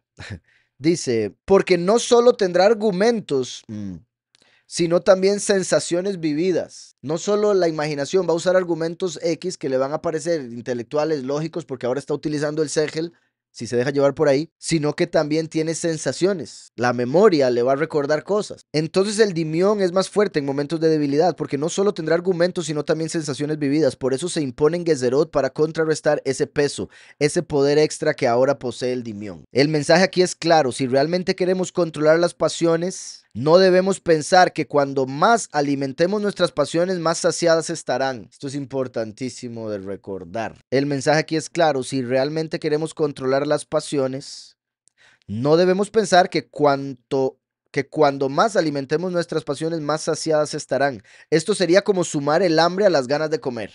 Si actuamos de esta manera, sucederá justo lo contrario, pues si permitimos que eso pase, es decir, darle un poco de rienda suelta a nuestras pasiones para que se satisfagan, entonces el Dimión estará más fortalecido, pues ahora cuenta con más experiencias, sensaciones y memorias que revive y nos despierta más pasión, y cada vez será necesaria mayor fuerza para no sucumbir. Es como si pusiéramos a un hombre en una habitación y pasáramos delante de él todo tipo de comestibles. Si actúa racionalmente, tomará solo los que le son útiles y sanos, dejando pasar todos los demás.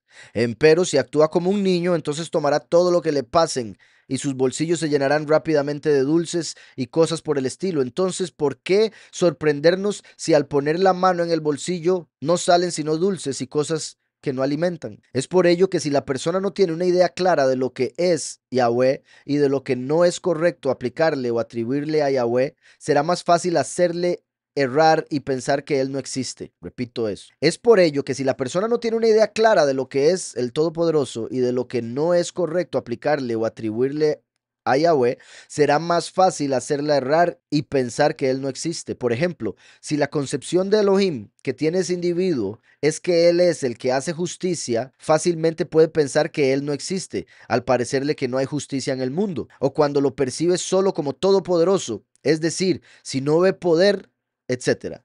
Al imaginar a Elohim con atributos humanos, el individuo puede erróneamente imaginar que él puede ser como Elohim. Y eso es lo que le dijo la serpiente a la mujer: seréis como Elohim, conocedores del bien y del mal. Entonces, cuando se baja al Todopoderoso al nivel del ser humano, el ser humano puede llegar a pensar que puede ser como el Todopoderoso y se vuelve él mismo un falso Elohim, un ídolo, lo que sea, para sí mismo o para otro. Y por otro lado, si no conoce los atributos de Yahweh y cómo Él trabaja, cosas como eso, el ser todopoderoso, si alguien no ve poder en alguna acción, va a dejar de creer. Pero también es porque no entendería que ser todopoderoso no solo se trata de poder hacer cosas, también es poder contenerse de hacer cosas. O sea, no hacer, también es poder.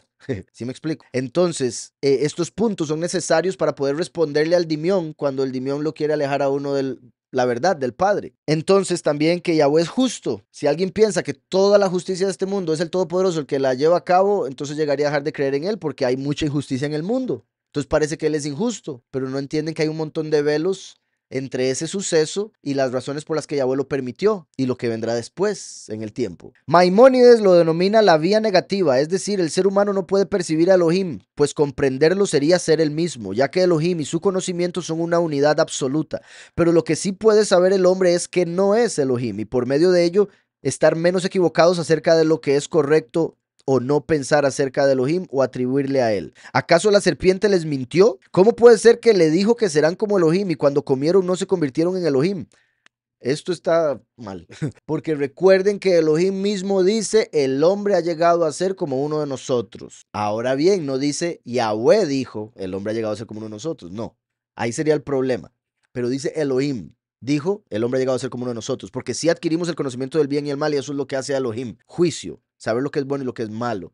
Pero por encima está la verdad, que es Yahweh. ¿Está claro? Entonces por eso ella quitó Yahweh y puso nada más Elohim, cuando ella estaba repitiendo todo a la serpiente.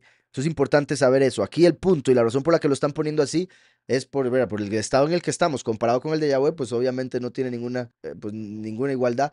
Y de ahí el que parecería que la serpiente mintió desde el punto de vista que están teniendo ellos en su interpretación, que quede claro. Entonces, ¿cómo puede ser que le dijo que serán como Elohim y cuando comieron no se convirtieron en Elohim? En realidad es imposible que la serpiente les mienta. Oigan, es imposible que la serpiente les mienta, pues siendo representando la serpiente una fuerza natural creada por Elohim, no puede mentir. Entonces, diciendo, ¿verdad? Si esta fuerza o representa algo creado por Elohim, no podría mentir porque fue creado directamente. Lo que sucede es que aquí nuevamente caemos en un error de traducción, pues está escrito: seréis como Elohim, término polivalente que se utiliza para definir no solo a Elohim, sino también que la escritura lo utiliza para referirse a los ángeles. Entonces vean como en el mismo judaísmo están poniendo eso, que Elohim se refiere también a los ángeles. Muy importante. Dice: y a esta segunda acepción hace alusión la serpiente. ¿De acuerdo?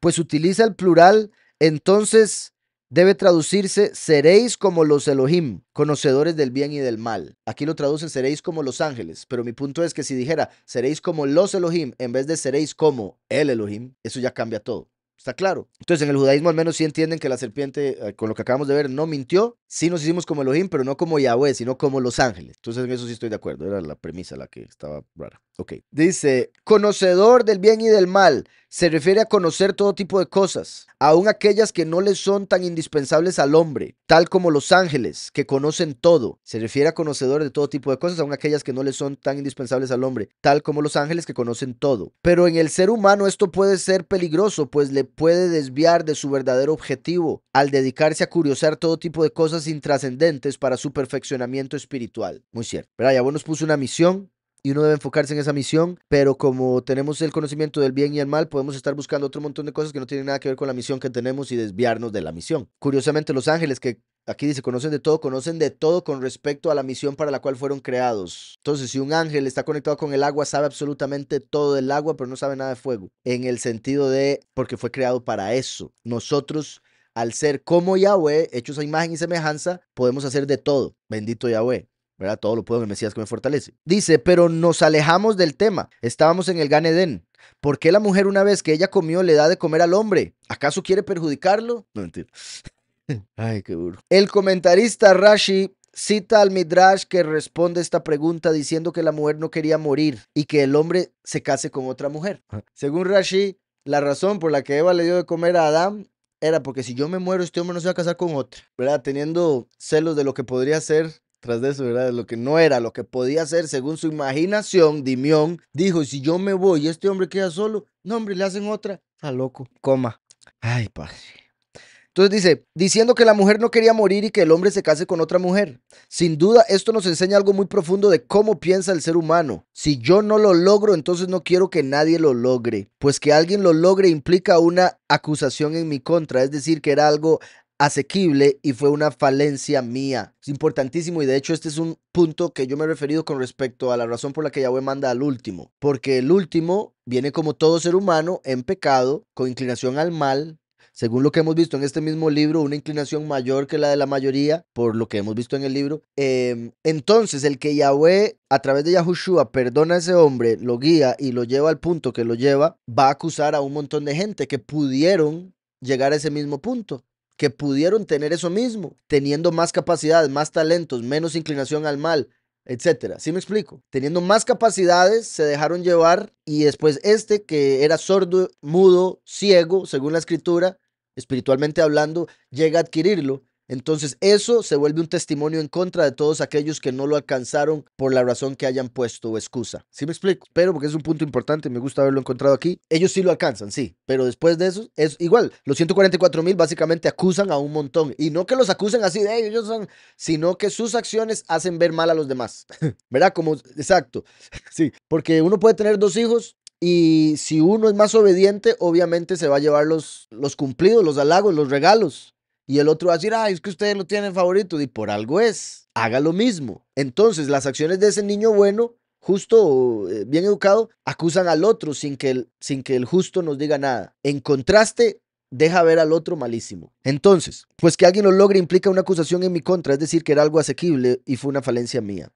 Otra cara de la misma moneda es lo que pregona el dicho popular, mal de muchos, consuelo de varios. Es decir, cuando viendo que somos varios los que estamos en la misma posición, entonces es más fácil consolarnos, pues al no haber alguien más arriba que, con su buena actitud, me demuestre que he descendido o que puedo estar en un nivel superior, entonces me quedo tranquilo en el nivel que estoy. Los psicólogos se cuestionan, ¿qué es más duro, el fracaso en sí o el hecho de saber que otros lo han logrado y él no? Triste eso, porque ¿verdad? De ahí sale la envidia y otro montón de cosas para tratar de traerse abajo a aquel que está creciendo. Muy común.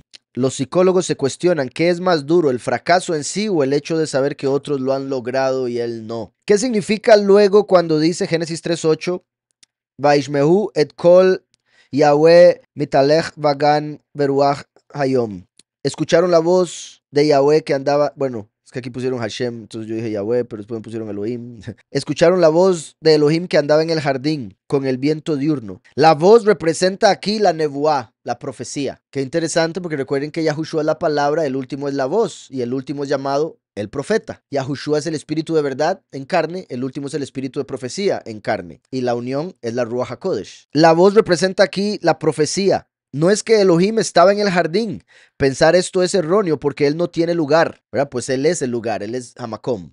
Él es omnipresente. Pero la nebuá, la profecía, es algo que se encuentra más en el Pardés, en el jardín. No se refiere aquí a un lugar, sino a un estado, un matzav, en donde se lo escucha más a Elohim, se lo capta más, como cuando se dice Latayel va Pardés, pasear por el Pardés, es decir, tener nebuá. Entonces, la voz se paseaba por el Pardés. ¿A qué se refiere? El espíritu de profecía.